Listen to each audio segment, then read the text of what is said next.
విజయవాడలో ఉగ్రవాద కార్యకలాపాలతో సంబంధాలున్నాయనే అనుమానంతో ముగ్గురు యువకులను ఏపీ కౌంటర్ ఇంటెలిజెన్స్ పోలీసులు అదుపులోకి తీసుకున్నారు. బెంచిపేటకు చెందిన ఇద్దరితో పాటు భవానీపురానికి చెందిన మరో యువకుడిని అధికారులు రహస్యంగా విచారిస్తున్నారు.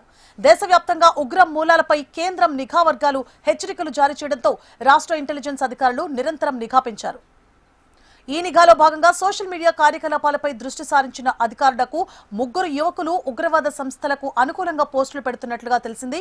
దీంతో వెంటనే రంగంలోకి దిగిన పోలీసులు వారి నివాసాల్లో సోదాలు నిర్వహించి ముగ్గురిని అదుపులోకి తీసుకున్నారు. వారి నుంచి సెల్ ఫోన్లు, ఇతర ఎలక్ట్రానిక్ పరికరాలను స్వాధీనం చేసుకున్నట్లుగా సమాచారం. పోలీసుల ప్రాథమిక విచారణలో ఈ యువకులు విదేశాల్లోని ఉగ్రవాద చర్యలకు ఆకర్షితులై సోషల్ మీడియాలో ఆకర్షణీయమైన పోస్టులు పెట్టినట్లుగా అంగీకరించినట్లు తెలుస్తోంది. ప్రస్తుతం వీరిని రహస్య ప్రదేశంలో విచారిస్తున్నారు. వీరికి ఏ ఉగ్రవాద సంస్థతో సంబంధాలున్నాయి, వీరిని ఎవరు ప్రోత్సహిస్తున్నారు, సోషల్ మీడియా ఖాతాల్లోని లింకులు ఎక్కడివి అనే కోణాలు ఇంటెలిజెన్స్ అధికారులు లోతుగా దర్యాప్తు చేస్తున్నారు.